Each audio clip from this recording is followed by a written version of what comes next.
Romanos.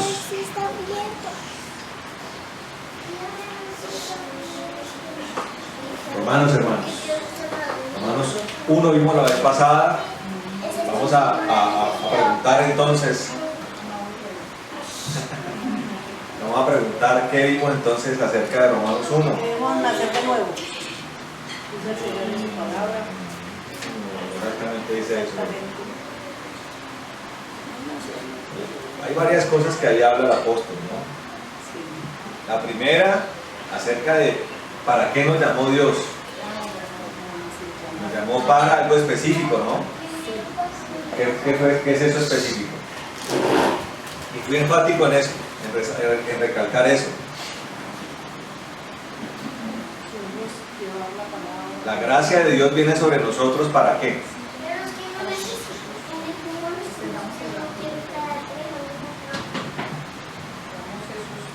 La gracia ¿para qué fue hecha? Para el apostolado y la obediencia de la fe. Para el Evangelio de Dios. Para eso somos apartados, para el apostolado y la obediencia de la fe. Ahora, ¿qué es un apostolado? ¿Quién me dice? ¿Qué significa la palabra apóstol, hermanos? La palabra apóstol es un mensajero, pero no es simplemente un mensajero, ¿no? Sino que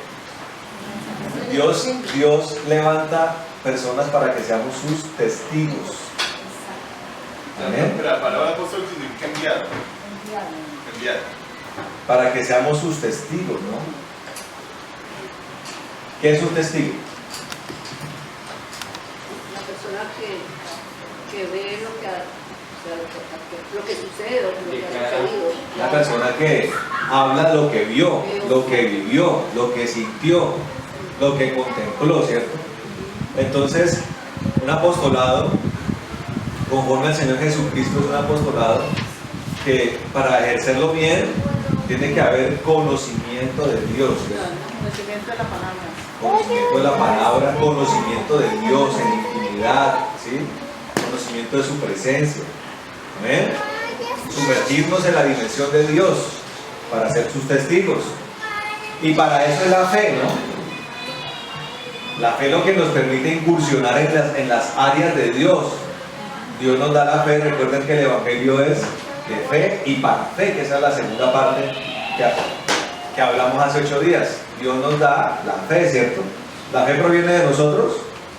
No, es un don de Dios, o sea, hace parte de esa gracia misma que Dios nos ha dado, ¿cierto? Él nos proporciona eso para que nosotros creamos y lo sigamos, ¿cierto que sí?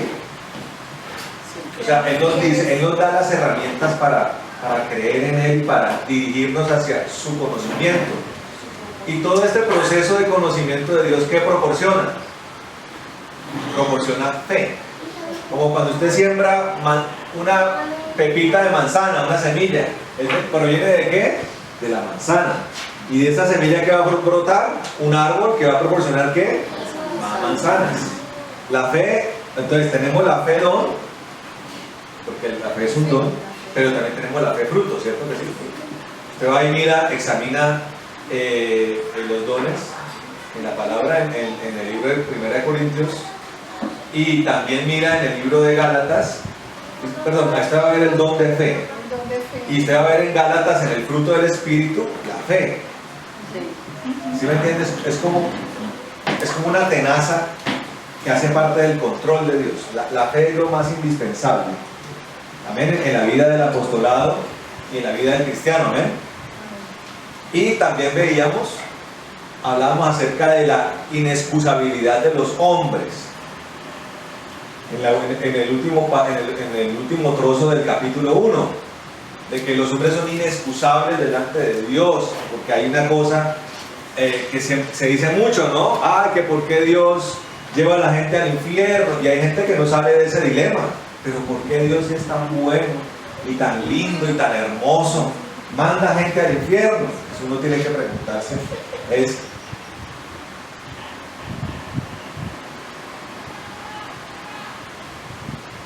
Uno tiene que preguntarse, ¿eso es justo o es injusto? ¿Usted qué dice, hermano? Justo.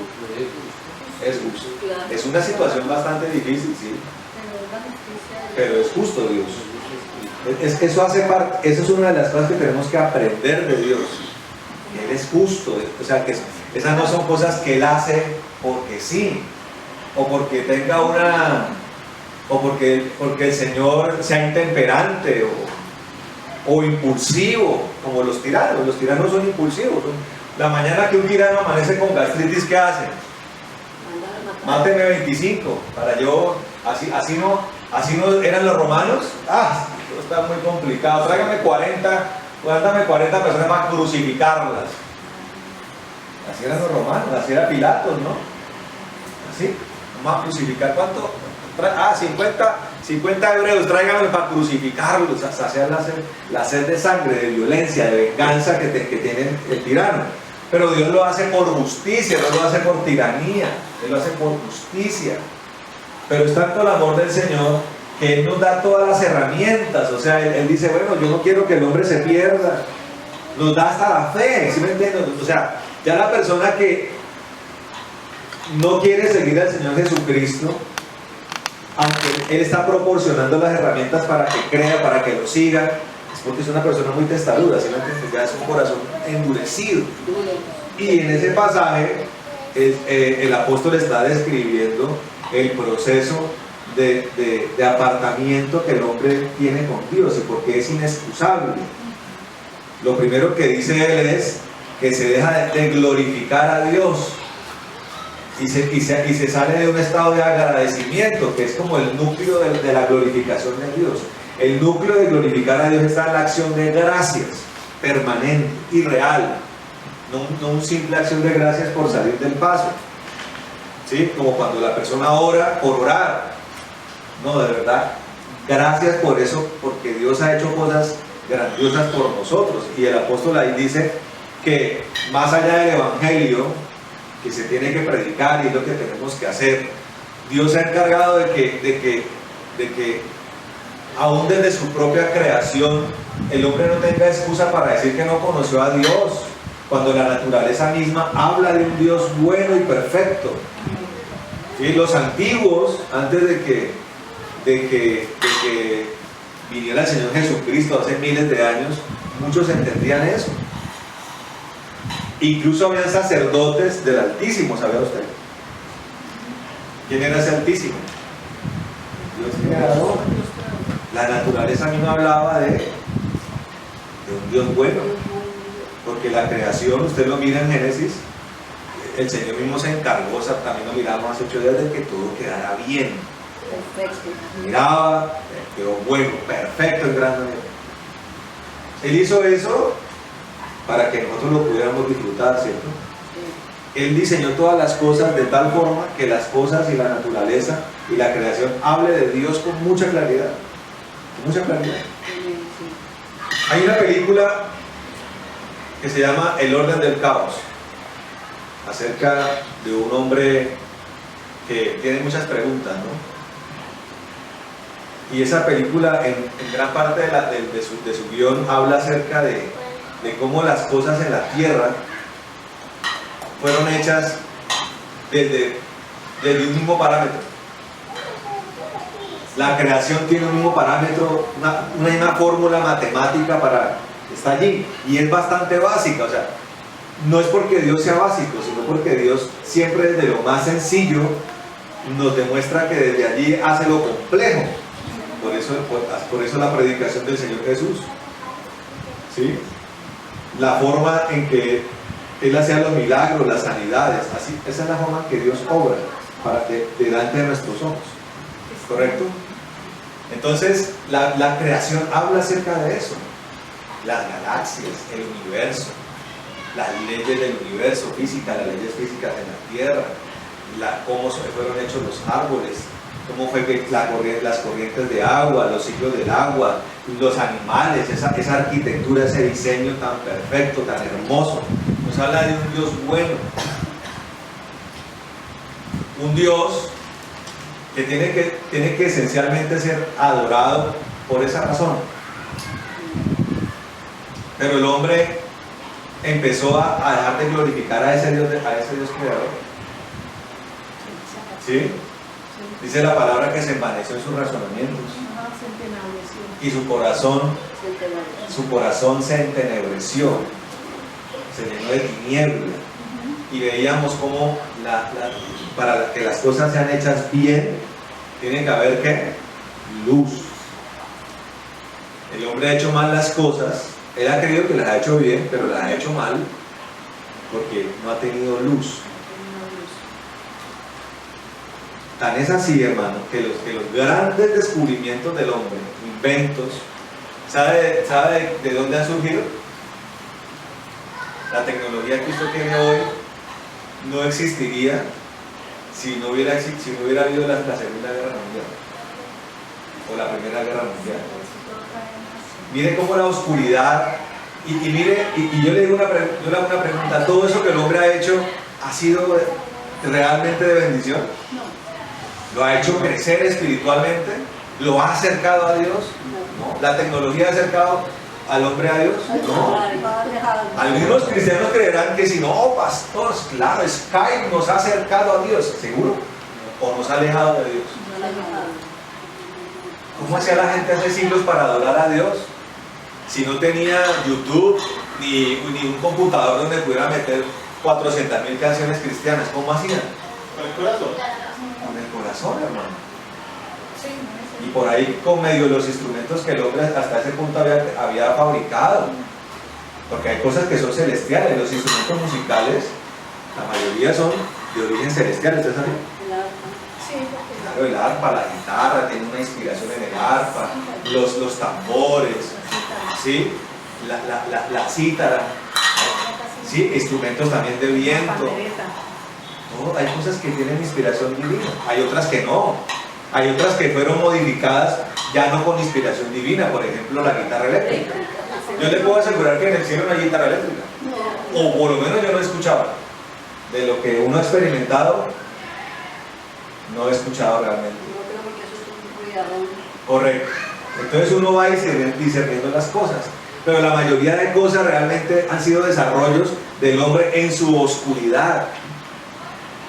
¿Sí? En su oscuridad. Algunos dicen por ahí que no, que en la época de la Edad Media fue una época de oscurantismo, pero realmente el oscurantismo es mucho más amplio. Yo le llamo el oscurantismo todo el tiempo que el hombre ha hecho cosas sin Dios. Eso es oscurantismo, porque realmente en la Edad Media sí hubo los monjes y los científicos incursionaron en áreas de astronomía, de astrología, de alquimismo. Ellos estuvieron en eso. Lo que pasa es que los humanistas y los renacentistas dicen que no, que eso fue el renacimiento lo que trajo otra vez el acceso al conocimiento. No, no es verdad. Siempre ha habido, pero todo eso, todo sumado a lo de hoy, renacimiento, iluminismo, todo lo que el hombre, todas las corrientes ideológicas y intelectuales se han hecho en la oscuridad, porque se han hecho sin Dios. De hecho, esa es como la secuencia de cómo Adán quiso aprender el conocimiento de lo bueno y lo malo él solo. Ahí ese fue el pecado de Adán. Claro, se resume en comer un fruto, pero realmente eso proviene de querer ser su propio maestro, de querer dejar a Dios para aprender las cosas él solito. Y uno solito no puede aprender las cosas, por lo menos las cosas esenciales no. Las cosas esenciales no, las centrales, las medulares no se aprenden sin Dios. Entonces el hombre ahí comienza todo un proceso de degradación, de todo progreso en la maldad, hasta que el Señor los entrega a sus pasiones y maldades, a sus concupiscencias y sus mentes reprobadas, los entrega a eso.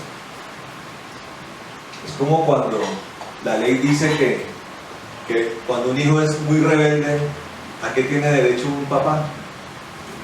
Cuando un hijo ha deshonrado a un punto alto un papá, ¿a qué tiene derecho un papá? A desheredarlo, a quitarle el apellido. Se resume en eso: tiene derecho a quitarle el apellido. ¿Usted sabía? Dejar de decirle: usted no es más mi hijo.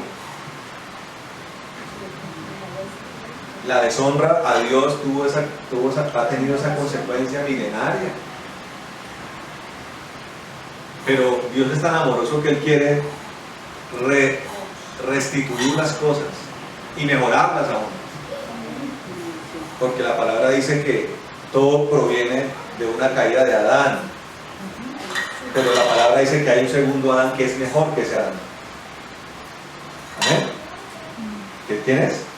Jesucristo. El primer Adán es alma viviente, ¿cierto? Pero el segundo Adán es espíritu vivificante, dice la palabra. Es superior a Adán. Así como la ley de la gracia es superior a la ley de Moisés. Ambas cosas vinieron de Dios, sí. Pero la ley de Cristo es superior.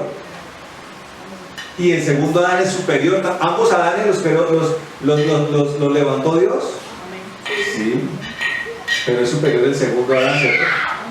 O sea, Dios quiere, ese es el amor del Señor, quiere restituir las cosas a un punto superior. Amén. Lo cual también, por ser superior, señala un compromiso superior, que es lo que muchas personas no han entendido. Entiende mal la gracia, entiende mal la intervención del Espíritu Santo. Relacionan cristianismo con laxitud, relacionan abundancia de gracia con permisibilidad a seguir pecando, cuando no es así. La ley de Cristo es más exigente, y es más exigente porque Dios nos ha dado el Espíritu Santo. Entonces el Espíritu Santo y la ley del Espíritu es superior a cualquier parámetro religioso, que es lo que en el capítulo 2 quiere el apóstol Pablo señalar, porque está hablando de los hombres reprobados, ¿no? En el capítulo 1, entregados a sus pasiones, a sus vergüenzas y a su maldad, y menciona varias, dice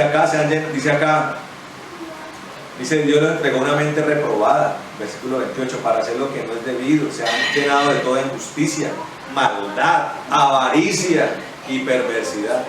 Están repletos de envidia. Oiga, uno que es pastor, uno ha estado en congregaciones, hay personas dentro de las, no estoy hablando del impío, estoy hablando dentro de las congregaciones que los carcome la envidia y no logran salir de eso. O sea, son personas con mente reprobada. Por eso un día Dios tiene que hacer una selección. Porque usted ve allí el campo, a lo lejos ve el campo y hay cizaña y trigo. Ambas espigas se parecen. Usted no logra a primera mano, a primera vista, diferenciarlas. De hecho, el Señor dice, no se pongan a cortar la cizaña porque terminan cortando el trigo. Dice. Dejen ahí. Un día vendrán los segadores y eso sí saben quiénes son trigo y quiénes son cizaña. Y eso lo ve uno. Gente, no sé por qué, repletos de envidia. Todo es envidia, compiten con el hermano. ¿Cuál es el ministerio más grande? Eso le pasaba al comienzo a los apóstoles, ¿no? Señor, ¿quién es el más grande de nosotros?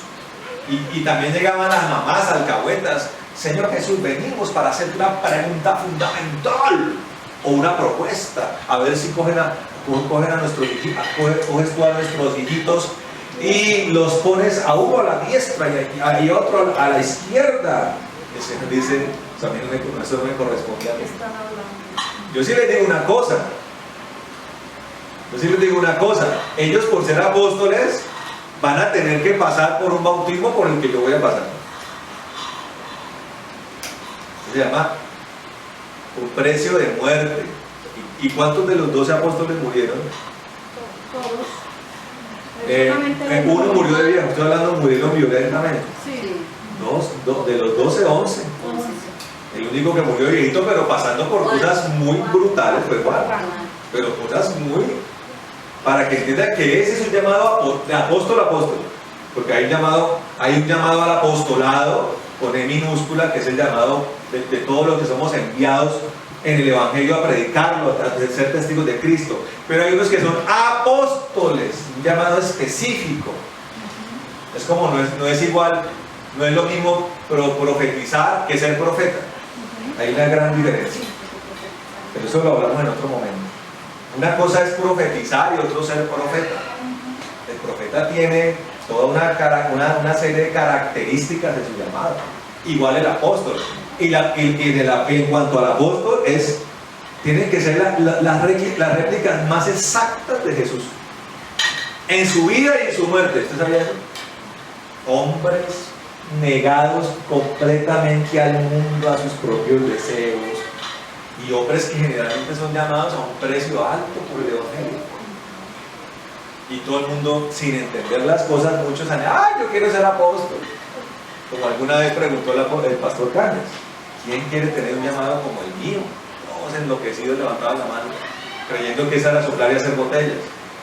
Claro, porque la gente ve ya en el anciano, ve recogidas muchas de las recompensas que él ha obtenido por su fidelidad a Dios, pero eso ha sido el fruto de años de entrega a Dios y de muchos momentos dificilísimos. Desde pequeño, porque él es cristiano desde pequeñito. Y que incluso él cuenta una vez que en esa época a los cristianos no los quieren hoy, en esa época menos. Tuvieron que enterrar a su hermanita que murió niña, tuvieron que enterrar fuera del pueblo porque no les permitieron enterrarla en el cementerio del pueblo. Los apedreaban, los perseguían en esa época. Entonces, ese es el resultado de años, hermano. Y la gente creyendo que eso, venga, yo voy a recibir y ya. ¿Qué es ser apóstol? Tener camionetas, tener dinero. ¿Qué es lo que cree la gente que es eso? ¿Sí me entiende? Entonces, él está hablando aquí de los reprobados. Yo estoy hablando de la cizaña. Dice acá, mire, dice, repletos de envidia, homicidios. Recuerden que la lengua es como un puñal, ¿no? El homicida no es simplemente el que le quita la vida biológicamente a una persona. El homicida es el murmurador, el conspirador, el que habla mal de una persona a sus espaldas. Ese es un homicida. Contienda, gente contenciosa, hermano, engañadora, malintencionada.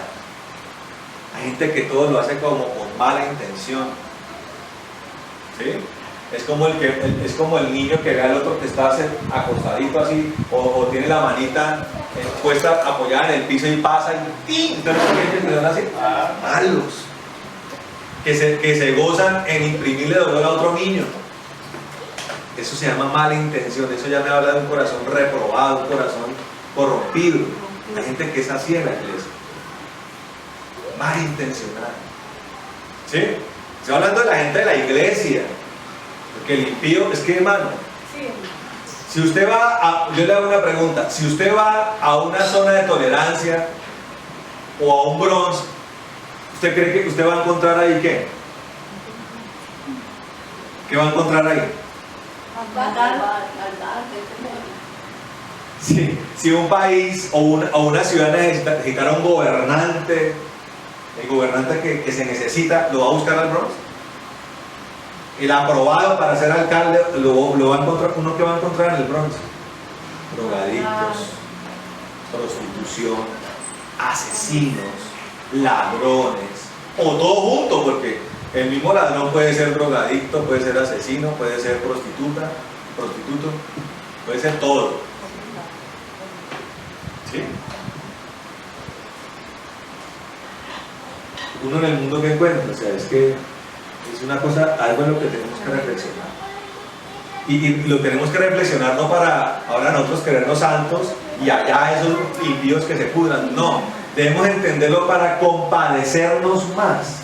Es que hay veces cuando perdemos la perspectiva y tenemos vendas, tenemos al impío frente a nosotros y no somos capaces de dimensionar que él está perdido y usted no. ¿Sí me entiende? Él está perdido y usted no, como tiene los ojos vendados, no cumple con el propósito por el cual Dios lo llamó, ¿me entiende? Por creer además que son iguales. Ahora, si usted cree que son iguales, hay un problema, hermano. Yo vi un video donde está Paul Washer, creo que es en México o en una ciudad de Estados Unidos, se aparece un hombre hablándole en español y él sabe hablar español. Él es un predicador muy menguado, muy amoroso, muy paciente.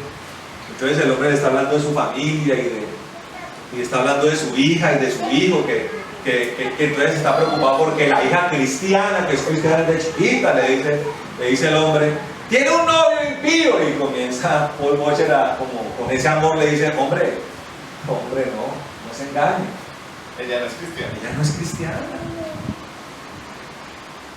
Le dice, eso pasa porque usted hay puentes que tiene rotos con ella desde chiquita.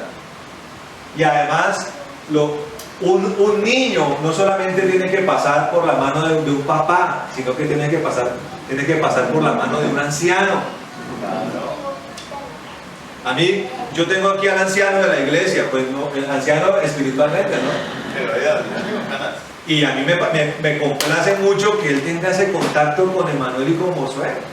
Yo no se lo permitiría a nadie más. A mis papás, que son mis papás, hasta cierto punto les permito de verdad. Y al anciano espiritual, claro, pero no cualquier perico de los palotes puede venir aquí. Venga, niño, es que le voy a enseñar. No, porque yo sé que eso es bendición para ellos, ¿me entiendes? Pero los papás, primero, tienen una relación mala con sus hijos. Él le decía, los varones, le decía, un hombre de mucha sabiduría, necesitan mucho de sus papás. Dice, yo tengo un hijo y tengo 2 hijas. Mi hijo siempre ha necesitado de mí. Él explicó que su hijo no nació cristiano, que él se convirtió con el tiempo. O sea, él se dedicó tanto a su hijo en amor. Él decía, ¿sabe cuál ha sido el secreto? Amar a mi esposa y a mis hijos como debe ser. Él dice, los sábados que tenía tiempo libre, en vez de irme a asados y a almuerzos con otros, me iba para mi casa a estar con mis hijos, a jugar con ellos, a hacer tareas con ellos, a hablar con ellos, a ir a un museo con ellos, a caminar con ellos, a hablar y a orar por ellos. ¿El resultado cuál es? Un hijo que se convierte por el testimonio de su papá. Claro, quiere ser como el papá. Él dice, los niños necesitan de su papá, del varón, pero las niñas más, dice. Y yo me identifico con esa. Yo tengo solo hijos varones, pero mi percibir, porque yo también, nosotros tenemos la posibilidad de ser como padres adoptivos en algún momento, es que de verdad las niñas necesitan mucho de su papá. Sí, claro, sí, así es. Pero es algo que es como si sí, el hijo varón necesita las alas del papá, pero pareciera que esas alas duplican su capacidad de candidez, de cobertura cuando se trata de una niña. Pero ¿qué es lo que pasa con el papá? Ahí está su mamá, hazte con ella. Venga con el varón, vamos a jugar béisbol, vamos a fútbol, vamos a activar a los varones, vamos acá y las mujeres allá. No, como ese cuento.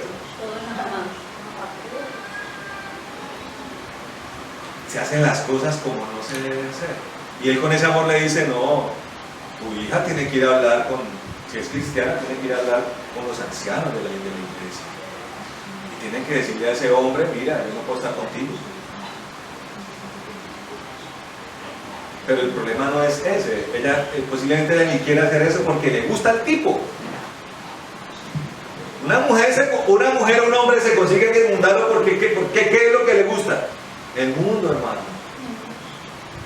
Nosotros hemos tenido casos de mujeres que se han criado desde chiquitas en el evangelio, siempre han conocido al muchacho de la escuela dominical, solapadito, religiosito, y toda la vida han pasado salida por los hombres mundanos, porque como no conocieron el mundo plenamente, claro, quieren el conquistador, el gentleman, el Casanova, el experimentado en amoríos, en coquetería, en romance.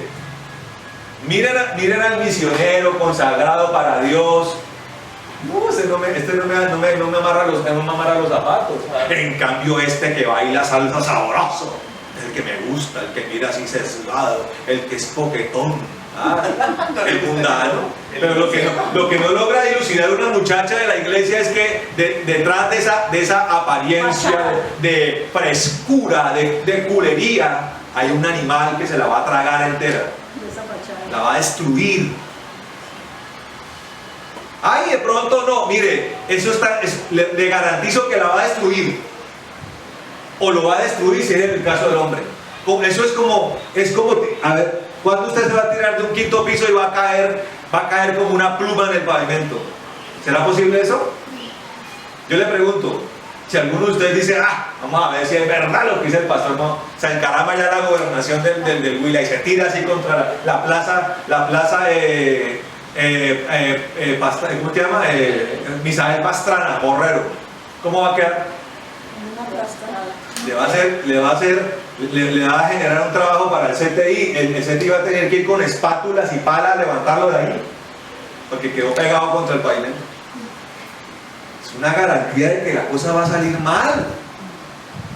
¿Iba a salir algo bueno de la charla de Eva con la serpiente? No, hermano. Y la gente saca el versículo, porque todas las cosas obran para bien. Puros versículos sacados de contexto, hermano. Todas las cosas obran para bien para el que anda derecho, para el que anda en rectitud. Para el que anda en rectitud, la lluvia es bendición, el sol es bendición. Para el que anda en rectitud, no pandemia es bendición, la pandemia también es bendición. Mas para el que anda en rectitud, para el que anda torcido no, o para el que anda fuera del camino menos. Entonces, cuidado con eso, hermano, porque a veces veo a personas que, ¿y quién es tu mejor amigo? No, es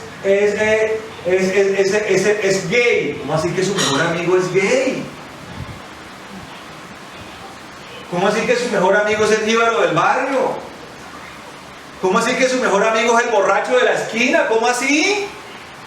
¿Cómo así que su mejor amigo es el Casanova de la oficina? A mí bájenme ese asunto. ¿Sabe quién es el mejor amigo de la tierra? Aquí está, amigo. Que tuvimos la coincidencia de que fuimos buenos amigos en el mundo y después en Cristo. Gloria a Dios, amén.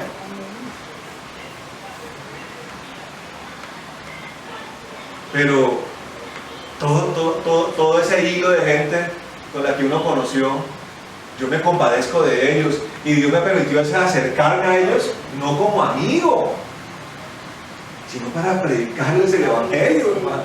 Claro, yo a veces he tenido contacto con gente de la universidad, pero no porque sean mis amigos, hermano, sino porque Dios me envía, porque Dios ama a esa gente como me amó a mí.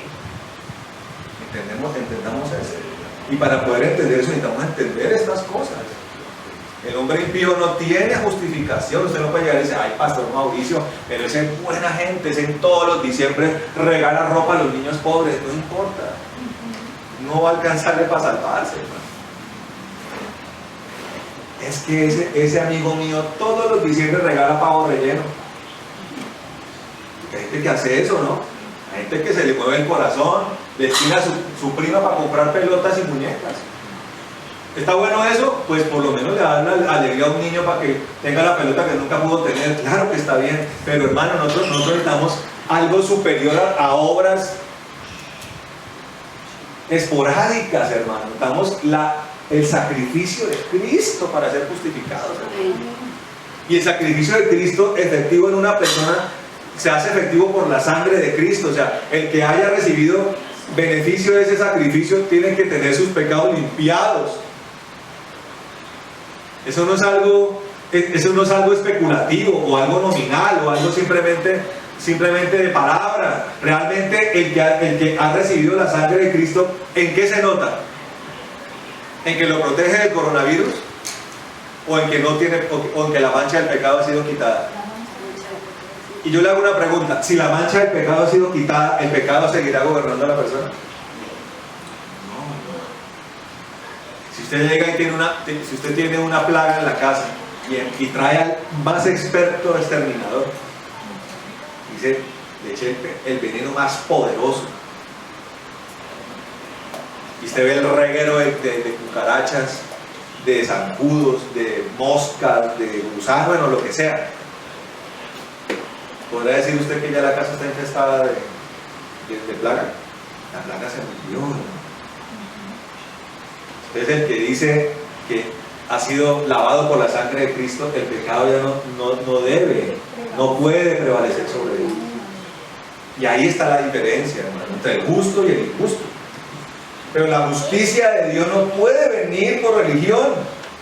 Entonces aquí pega un brinco el apóstol Pablo y empieza a abordar a los que tiene de frente. Personas, hombres y mujeres que se sentían orgullosos de ser judíos, porque la ley es la ley. Como decían estos fariseos, nosotros somos hijos de Abraham, no hijos de fornicación.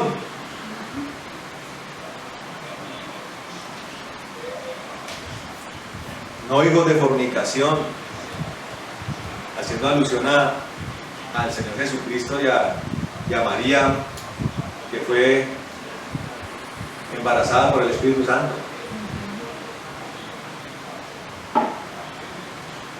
Y Él les dijo, si fuera por eso, descendientes de Abraham saldrían de las piedras, decía el Señor. Ustedes son hijos de vuestro padre el diablo, no ningunos hijos de Abraham. Son hijos de vuestro padre el diablo, dijo el Señor. Y aquí está diciendo, dice, el capítulo 2 dice, por lo tanto, no tienes excusa, oh hombre. Versículo 1, no importa quién seas tú que juzgas, porque en lo que juzgas a otro, te condenas a ti mismo. Pues tú que juzgas, haces lo mismo. Esta es característica del religioso. Primero, que se cree bueno. Y se cree de una élite espiritual. O sea, se cree bueno, se cree muy espiritual. Y además de eso, es implacable. Oh, degenerado, malvado, bandido. Entonces el Señor, metido en el apóstol Pablo, vuelve y observa con claridad el corazón de estas personas. Dice, ustedes que señalan son los primeros que hacen las cosas. Ustedes que condenan y juzgan, hacen lo mismo, dice. Versículo 2, pero sabemos que el juicio de Dios es según verdad contra los que practican tales cosas. No solamente el pecado como tal, sino una doble condenación también para el que condena y juzga. ¿Cómo la ven? El que condena y juzga y hace igual que al que condena y juzga, es condenado y juzgado por dos. Dice, hombre que juzgas a los que practican tales cosas y hace lo mismo, ¿supones que escaparás del juicio de Dios? ¿O menosprecia las riquezas de su bondad, paciencia y magnanimidad, ignorando que la bondad de Dios te guía al arrepentimiento? Oigan, la bondad de Dios no me guía a perseverar en el pecado ni en la mentira. La bondad de Dios me guía al arrepentimiento, dice allí. Pero por tu dureza y por tu corazón no arrepentido, acumulas sobre ti mismo ira para el día de la ira y de la revelación del justo juicio de Dios. Él recompensará a cada uno conforme a sus obras, vida eterna a los que por su perseverancia en las buenas obras buscan gloria, honra e incorrupción. Recuerde que la fe está respaldada por obras, ¿no? Estas son las buenas obras que tienen que venir de la fe. Obras buenas que van a recibir gloria, honra e incorrupción, y que van a recibir además recompensa a todo aquel que persevere en ellas, amén. Pero enojo e ira a los que son contenciosos y no obedecen a la verdad. ¿Quién es el contencioso? ¿Qué es contencioso según este contexto? El que siempre dice, pero es que pastor, pero es que señor. Los que se andan siempre justificando sus maldades y sus errores. Hay gente que es así. Usted le dice algo, pero es que no sé qué. Pero es que me mordió el perro. Pero es que me orinó el gato. Pero es que mi mamá. Pero es que mi papá. Pero es que mi hermano. Pero es que el jefe. Contenciosos, hermano. contenciosos y tendientes a echarle la culpa a todos los demás, la culpa del gobierno, la culpa del presidente, la culpa del alcalde, del papá que por allá un día le pegó una muenda cuando tenía 7 años, culpa del jefe, la culpa del profesor. ¿No conoce gente así? La culpa es de todo el mundo. Hijos que se la pasan echándole la culpa a los profesores. Me tiene bronca. Frase clásica. Y los papás peores. Ay, de verdad, hijito, ya verá, voy a hacer echar a ese profesor malvado. Vaya, pregúntenle al que ocupa el primer puesto en el salón a ver si opina lo mismo. Ese le va a decir: el profesor es bueno. El profesor nos exige para que seamos mejores, para que aprendamos, para que nos preparemos. Eso dice el nerd. El vago, que dice: me tiene bronca.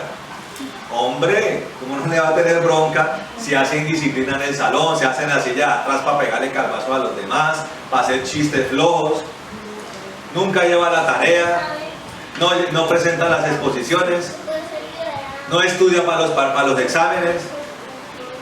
No es que le tenga bronca, es que en la vida toda acción tiene una reacción, toda acción tiene una consecuencia, ¿no? Toda acción tiene una consecuencia. En este caso, la consecuencia del que hace lo contrario a las buenas obras perseverantes es el enojo de Dios y su ira contra los contenciosos y los no obedientes a la verdad, sino que obedecen a la injusticia, tribulación y angustia sobre toda persona que hace lo malo. Y miren lo que dice acá: sea judío o sea griego. O sea, la religión no salva a nadie. Ni la ley de Moisés, ni la religión judía salva a nadie, ni el paganismo griego salva a nadie. Pero gloria y honra y paz, dice, a cada uno que hace el bien, al judío primero y también al griego. ¿Qué es hacer el bien? Seguir a Jesucristo y ser como Él. Pues no hay distinción de personas delante de Dios. Así que todos los que pecaron sin la ley también perecerán. ¿Quiénes son esos? De los que habla Romanos 1. No hay excusa, hermano. Hay una conciencia, hay una moral que siempre ha pululado por la tierra. Y Dios va a juzgar a esos por eso. Al día de hoy va a juzgar a todo el mundo, porque el evangelio se predica en todo el mundo. Ya se juzga conforme al evangelio de Jesucristo, ¿eh? Y al judío lo juzgará conforme a ¿qué? A la ley, hermano. A los que permanecieron en ella y a los que aún hoy se han resistido a pasarse a algo superior, que es la gracia. Pero recuerden que conforme a la ley, el Señor dice que incumplir una ordenanza es como incumplir toda la ley. O sea, el pueblo que se dedicó a tratar de cumplir la ley fracasó.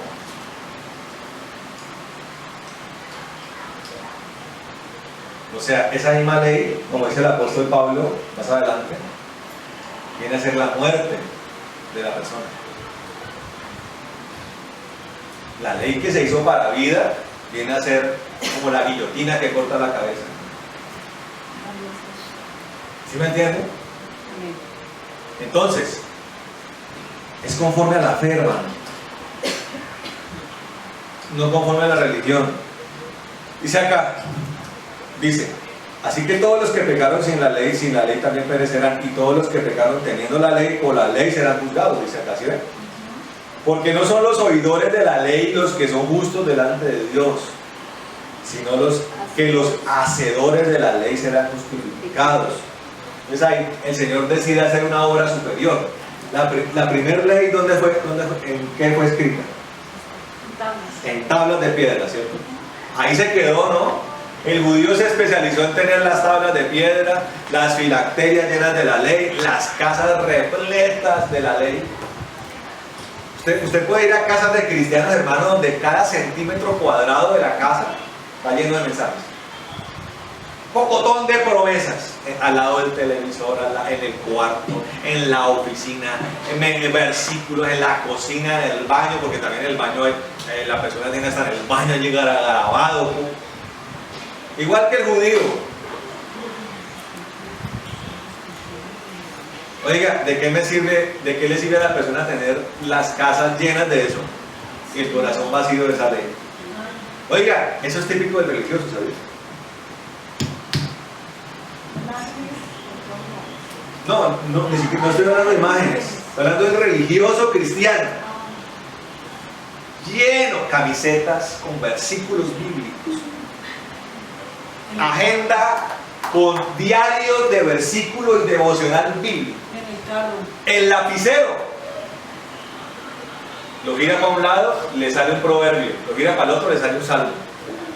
Es un cristiano. Tiene el carro lleno, tiene pescadito, versículo bíblico, mensaje de que el bendecido de Jehová. ¿Estoy exagerando? No.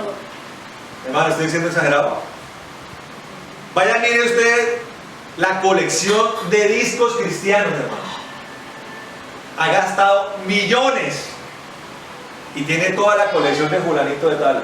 No digo nombres para no. Tiene todos los 45 discos del otro. Pastor, mire. Y el momento que saca así la mano para mostrarle a uno los CDs, tiene la mano llena de alhajas y anillos. Así que mire, Señor, cómo me ha bendecido. ¿De qué le sirve a uno de esos si el corazón está? El Señor está diciendo, el milagro que yo estoy haciendo es quitar todo eso. Ya no importa ni siquiera la ley bajo la bravada de piedra, sino que voy a trasladar esa ley a los corazones. El tema es que grabar la ley en el corazón duele. Para grabar la ley en el corazón hay que dejarse. Eso es como un tatuaje. ¿Que alguien se ha hecho un tatuaje? No, ahorita como eso es que duele espantosamente. El otro día vi un campeón de la UFC llorando porque le estaban haciendo un tatuaje. Un campeón mundial de artes marciales mixtas llorando como un bebé porque le ponen un tatuaje. La debe doler. Correcto, son agujas así imprimiendo tinta. Sí, correcto. Eso es una tortura. Y eso sangra y todo el cuento. Y si se infecta, eso es terrible. Usted tiene que dejar que Dios le tatúe la ley en el corazón. Eso es con fuego. No crea que es así como así. Claro, porque uno lee cosas, ay, la disciplina del Señor, ¿y qué será eso? ¿Será que Dios me va a meter de cabeza en la alberca? ¿Será que el Señor me va a poner a hacer 200 sentadillas? No, toda la disciplina del Señor tiene que ver con su ley grabándose en el corazón. Cuando se graba en el corazón, hermano, la ley comienza a fluir en la persona de manera natural, hermano. Entonces mire esto. Dice, si no los hacedores de la ley serán justificados. ¿De qué hora es, hermano? 8 y 5. Porque cuando los gentiles que no tienen ley practican por naturaleza el contenido de la ley, aunque no tienen ley, son ley para sí mismos. Entonces yo le pregunto, ¿tienen ley o no la tienen? ¿Sí la tienen? ¿Y en dónde está? ¿En dónde está? ¿En el arca del pacto? Su conciencia. Está en su conciencia, en su corazón. O sea, lo que está hablando aquí esencialmente el apóstol es que ya no son leyes de piedra, son leyes ahora dentro de la persona. Por eso lo hace por naturaleza. Para que usted entienda que no es memorizarse la Biblia, hermano. Y la gente comienza, como al viejo estilo de la escuela antigua. Entonces tiene que traer recitado todos los municipios de Colombia, ustedes apréndenselo, y en Marinilla, y Finlandia, y Oporapa, y usted, ay, ¿así no era antes? ¿Todo de memoria? Y el famoso examen de geografía, donde usted tenía que hacer el mapa de Colombia exactico. ¿Se acuerdan? Así era. Y en la María Auxiliadora era así, el anfiteatro lleno de monjas con mirada amorosa, así, viendo a las alumnas abajo, así como verdugos viendo a sus víctimas. Así era antes, ¿no? Todo era de memoria. Tenía uno que recitar los artículos de la Constitución del 86 de memoria. Las bienaventuranzas de memoria. Eso no es aprenderse la Biblia. Hay personas y tiene que aprenderse el Salmo 119 de memoria. Imagínense qué tareita, ¿no? Oiga, les toca aprender el Concilio Vaticano II, uy, hermanos, Dios mío, pobrecitos, oiga.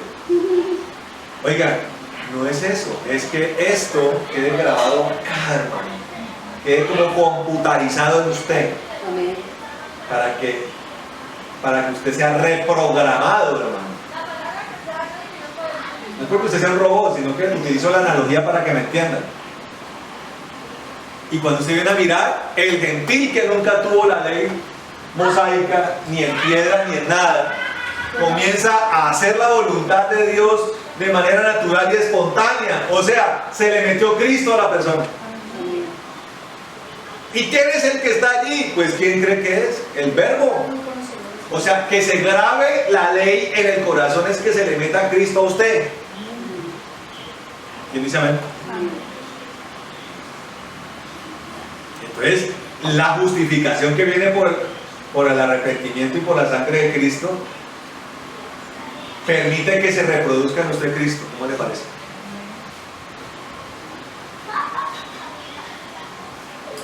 Dice, ellos muestran la obra de la ley, versículo 15, escrita en sus corazones, mientras que su conciencia concuerda en su testimonio y sus razonamientos se acusan o se excusan unos a otros. En el día en que, conforme a mi evangelio, Dios juzgue los secretos de los hombres por medio de Cristo Jesús.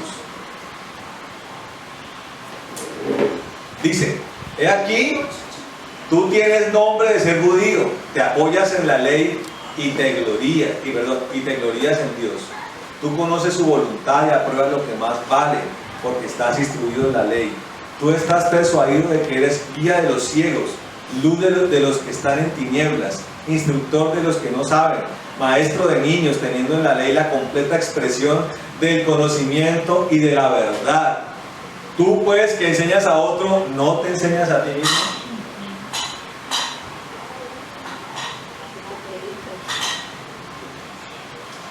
¿Qué quiere decir esto? Cuando el Señor Jesucristo se mete en alguien, porque nosotros, aunque Él se meta en nosotros, todavía tenemos una batalla en la carne, ¿no? O sea, todo un proceso hasta ser transformados completamente. Mire, cuando eso pasa, el más mínimo error o la más mínima desviación sacude la conciencia. ¿No es así? Usted como que está viendo algo, por ejemplo en televisión, tiene metido el Espíritu Santo, tiene metida la ley de Cristo en su vida. Es eso mismo que está allá dentro de usted lo que le hace decir, oiga, quite eso, apague o cambie. Es la que le hace a usted entender que lo que está hablando no es del agrado del Señor. ¡Pum! Cierra su boca. Es la que lo lleva a una vida de oración. Él es el que lo llama a orar, ¿sabía? Ore, adore, medite, levántese, bendiga, háblele a ese, ame, libere a esa persona. Pero el que no tiene la ley de Cristo en su corazón, eso es como cuando hablábamos acerca del vaso. Cuando usted tiene un vaso limpio, hermano, usted llega y llega y le cae una gotica de tinta. ¿Cómo se ve el vaso, tía Clemencia? Se ve horrible, ¿no? Tiene un vaso de cristal fino y le cae una gota de tinta. Se ve horrible. Pero si ese vaso, ese mismo vaso, está lleno de lodo, de brea, de barro, que le caiga una gota de tinta hace la diferencia. Por eso el religioso tiene al igual que el de la persona impía, o sea, lo que quiero decir no es que no sea impío, sino que él cree que no. Tiene su entendimiento entenebrecido, hermano, y por eso tiene su corazón podrido, y tiene una fachada que le hace creer que está bien. Es muy resistente, la persona religiosa es muy resistente a la intervención de Dios. No me liberen, no tengo nada, no me miren. Yo no, demonios, yo no. ¿Cuándo? Yo fallas de carácter, no. Y si de pronto fallé, es por el pastor, es por el hermano, es por mi esposa. Es que me sacan la piedra, ¿sí? Oiga, y hay gente que es mala gente y se la pasa justificando su maldad en el hecho de que la gente no llena sus expectativas. Es que explíqueme eso de que me sacan la piedra, explíqueme eso. Usted le puede decir al Señor, cuando evalúe si usted fue una persona de ira o no, usted puede salirle al Señor con el cuento de: Señor, es que me sacan la piedra. ¿Usted le puede decir a un juez eso? Oiga, ¿por qué mató a la persona? No, es que me sacó la piedra, ¿sí? Y el juez va a decir: uy, no, sí, no, hey, alguacil, llévese a este pobre hombre que lo que pasó fue que le sacaron la piedra. ¡Libérenlo ya! ¿Sí? No, hermano, porque tiene la conciencia minada. Hacer lo bueno o lo malo, tener una noche de peliculillas de contenido erótico, como si nada. Eso mañana lo soluciono con un medio día de ayuno. Eso hace religioso, ¿sabía? Oye, escuche esto, hay gente que sigue aplicando lo de pecar y rezar en el cristianismo. Tengo derechito una canita al aire, pero mañana arranco un ayuno de 3 días. Y después de ese ayuno va a quedar perfecto. Oiga, yo conocí gente así. Gente que todavía le pegaba a los guaritos. Y después del guarito se metían 3 días de ayuno. ¿Cómo le parece? Igual que estos religiosos. Igual de malvados que los que están llenos de reprobación de parte de Dios. Y peor, porque por ser religiosos y creerse buenos y santos, tienen doble condenación. ¿Cómo le parece, hermano, este asunto? Dice: no te enseñas a ti mismo, dice. Tú que predicas contra el robo, robas. Por poner un ejemplo, la persona que se vive quejando de los ladrones, pero no diezma. ¿El ladrón a quién le roba, hermano? ¿El ladrón convencional a quién le roba?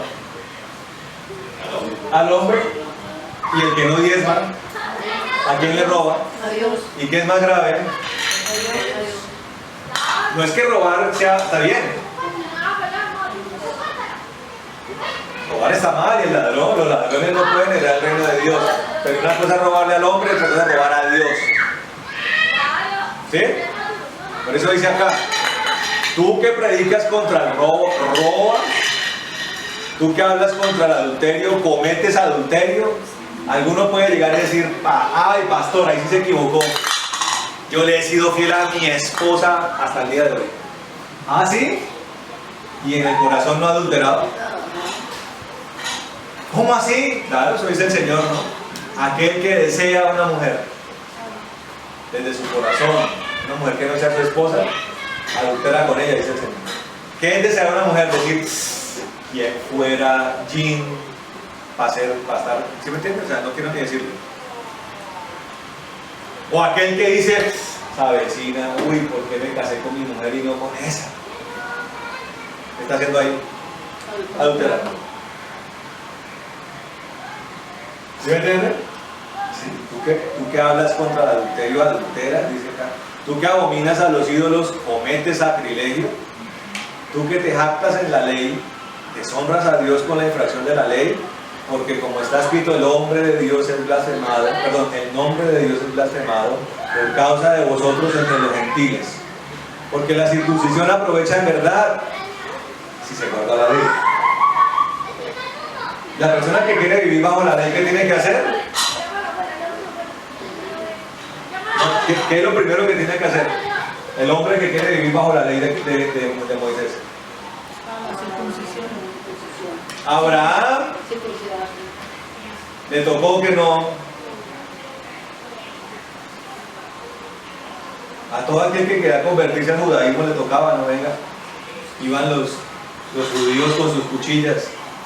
Tiene que circuncidarse.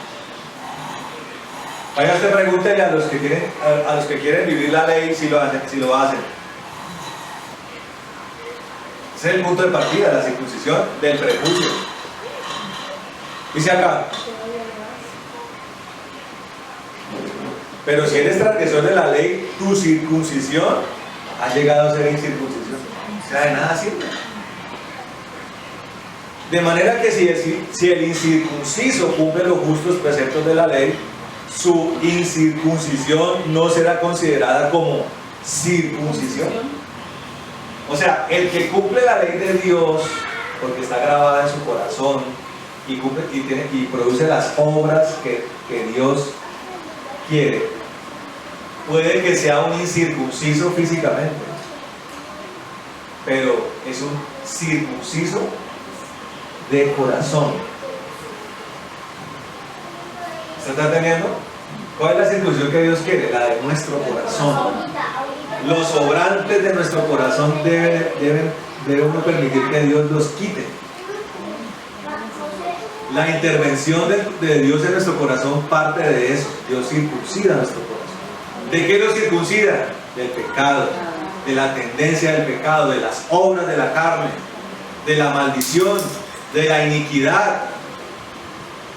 Todo eso lo corta el Señor con su espada. ¿Cuál es la espada del Señor? La palabra. ¿Parte de ella? No, toda. Toda. La palabra está allí. Alguna palabra más fácil de digerir que otra. Pero la palabra está hecha para eso, para hacernos libres, para circuncidar nuestro corazón. Amén. Dice, el que físicamente es incircunciso, pero guarda completamente la ley, te juzgará a ti, que con la letra y con la circuncisión eres transgresor de la ley. Porque no es judío el que lo es en lo visible, ni es la circuncisión la visible en la carne, sino más bien es judío el que es en lo íntimo, como decía entonces Paul Washer. ¿Dónde quiere usted saber si un hombre de Dios es hombre de Dios? En el trato a su esposa, en el trato a sus hijos. Parta de allí. Así como la circuncisión es el punto de partida de la ley de Moisés, y la circuncisión de corazón es el punto de partida de la persona cristiana. El punto de partida de un hombre de Dios es su casa, su esposa, sus hijos. ¿Amén? ¿Qué sirve ser un predicador internacional si trato como un pueblo a mi mujer? ¿De qué me sirve ser un evangelista reconocido si me he olvidado a mis hijos?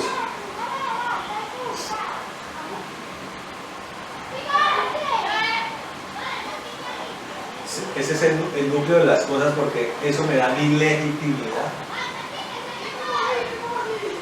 Amén. Me da legitimidad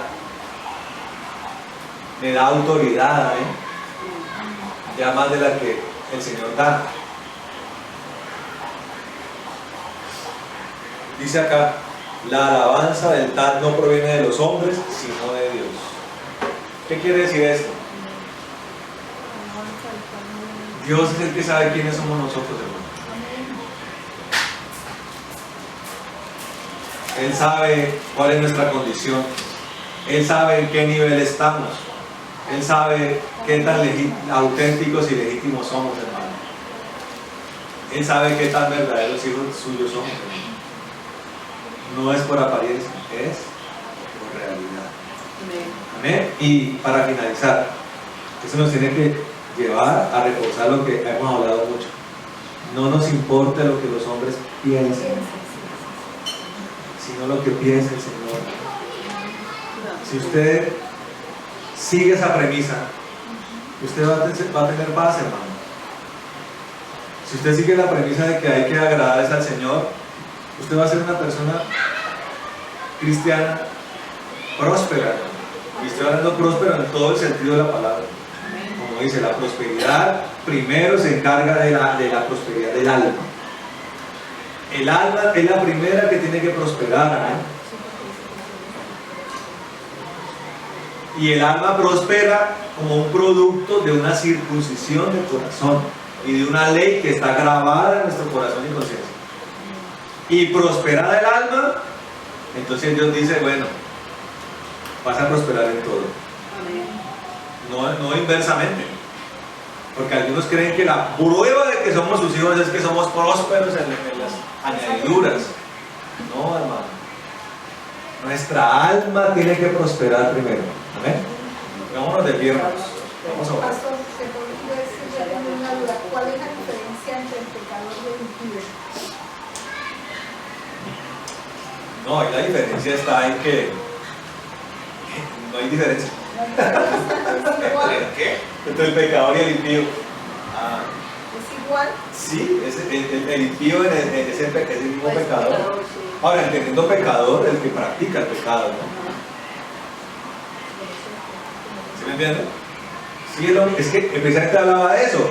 Fíjense cómo esos conceptos tenemos que tenerlos claros. Porque ¿cuál podría ser la diferencia? La impiedad es eso, una vida de pecado, una vida apartado de Dios. Esa es la vida del impío. ¿Sí? Es como consecuente, ¿no? El impío lleva una vida. Sí, una vida de pecado. Y el que lleva una vida de pecado es pecador. ¿Sí? Pecador. Pecador, el que se constituye como un practicante del pecado. Su hábito es el pecado. Vámonos de pie, hermanos.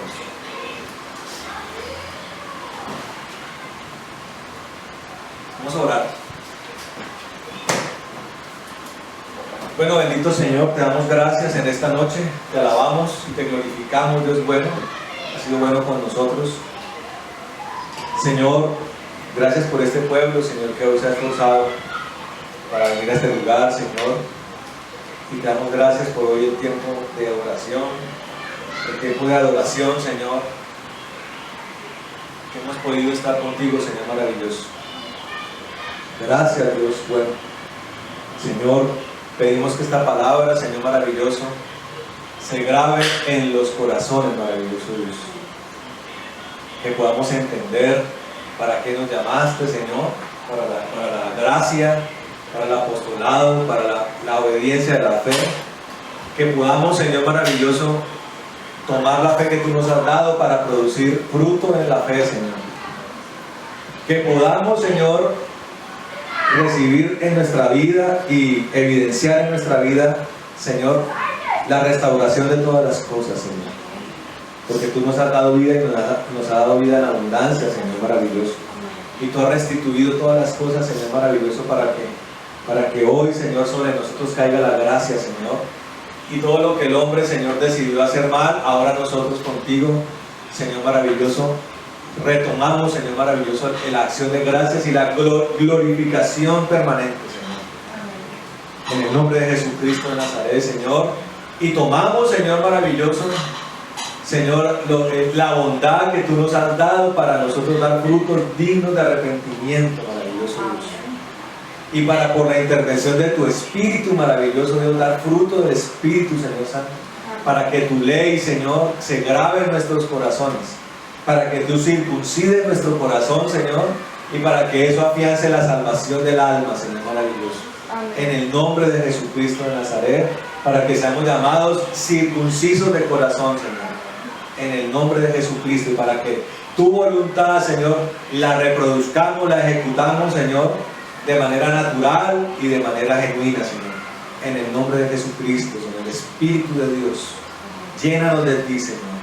Espíritu de Dios, bautízanos a cada uno de nosotros, una vez más a los que ya lo han recibido y a los que no, que lo reciban, Señor. Y trae en nosotros, Señor, trae en los que no lo han recibido un nuevo nacimiento maravilloso, Dios, un cambio de naturaleza, Señor, porque escrito está en tu palabra, Señor, que si alguno está en Cristo, nueva criatura es, Señor maravilloso. Las cosas viejas pasaron, he aquí todas son hechas nuevas, Señor. Todas son hechas nuevas, Señor maravilloso. En el nombre de Jesucristo de Nazaret, Señor, te damos gracias, te damos alabanza, Señor, y reconocimiento a ti por todas las cosas, Señor maravilloso. En el nombre de Jesucristo de Nazaret, Señor. Bendigo a este pueblo, Señor. Señor, como lo hizo Aarón, que tú nos bendigas y nos guardes, haga resplandecer tu rostro sobre nosotros, tenga de nosotros misericordia, alces tu rostro sobre nosotros y pon en nosotros paz. Que tú nos bendigas, Señor, que ensanche nuestro territorio, que tu mano esté con nosotros y nos libres de todo mal, para que no nos dañes, Señor. Cúbrenos con tu sangre, llénanos con el poder de tu Espíritu. Señor, desatamos el Espíritu de Jehová, Espíritu de temor a Jehová, Espíritu de consejo, Espíritu de poder, Espíritu de inteligencia, Espíritu de sabiduría, Espíritu de conocimiento, Señor. Tu plenitud, tu fuego purificándonos, Señor, quemando todo huevo de asp y toda raíz de amargura, Señor, toda escoria, todo escombro, todo abrojo, toda hojarasca, quémalo en el nombre de Jesús. Señor, quemamos toda contaminación en los aires, atamos todo espíritu maligno en el nombre de Jesús. Señor, pedimos, como está escrito, que plaga no toque nuestra morada, Señor. Guárdanos de cualquier epidemia, de cualquier pandemia, Señor, en el nombre de Jesucristo, Señor. Que tu sangre nos cubra, que tu unción nos llene. Y guárdanos, Señor maravilloso. Nosotros nos encargamos, Señor, de lo que está en nuestras manos, pero de lo sobrenatural, Señor, encárgate tú, Señor maravilloso. De todas las cosas, Señor, encárgate tú, en el nombre de Jesucristo. Atamos toda retaliación y venganza, muerte, calamidad, enfermedad y la echamos al abismo. Todo espíritu del caballero de la noche y del Morfeo lo atamos en el nombre de Jesús y lo echamos al abismo por el poder que hay en ti, Señor. Y para tu gloria y para tu honra, Señor. También bendice las ofrendas que mis hermanos traen y pedimos que tú las, Señor, que tú las multipliques, Señor, en el nombre de Jesús. Amén, amén. Amén. Hermanos, que el Señor los bendiga, los guarde. Si tienen ofrenda, ahí está la ofrenda.